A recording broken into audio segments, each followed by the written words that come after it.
اللہ الرحمن الرحیم۔ السلام علیکم۔ آج میں جس موضوع پر بات کر رہی ہوں وہ ہیں حضرت اویس کرنی رضی اللہ تعالیٰ عنہ۔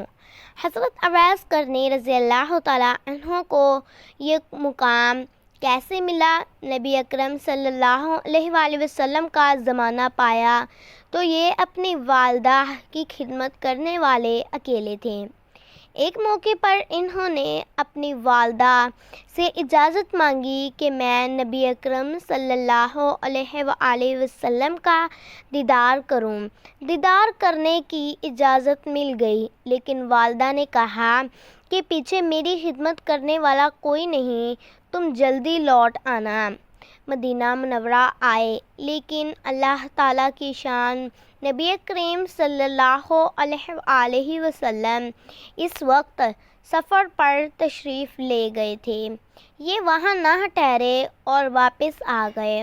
جب نبی اکرم صلی اللہ علیہ وآلہ وسلم واپس تشریف لائے تو ان کو بتایا گیا کہ اس طرح ایک بندہ آیا تھا، ملاقات کرنا چاہتا تھا، زیارت کا مشتاق تھا، آپ کی زیارت کرنا چاہتا تھا۔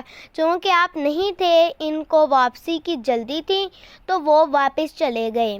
حضور اکرم صلی اللہ علیہ وآلہ وسلم اس بات کو سن کر خوش ہوئے۔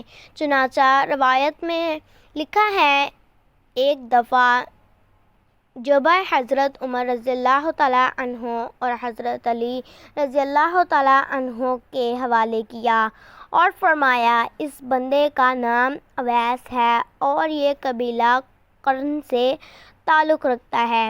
یہ جبہ اس کے پاس لے جانا اور جب وہ یہ پہنے تو اس سے کہنا کہ میری امت کے لیے بخشش کی دعا کرے۔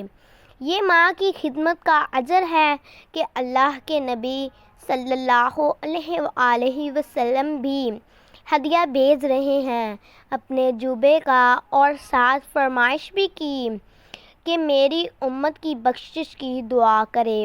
اللہ پاک سے دعا ہے کہ وہ تمام امت مسلمہ کو معاف فرمائے، آمین ثم آمین۔ میری اس طرح کی اسلامی اچھی ویڈیوز حاصل کرنے کے لیے میرے چینل کو سبسکرائب کریں، میری ویڈیو کو لائک اور شیئر کریں۔ اللہ پاک ہم سب کو ان پیارے بزرگوں کے صدقے میں معاف فرمائے، آمین ثم آمین۔ جزاک اللہ۔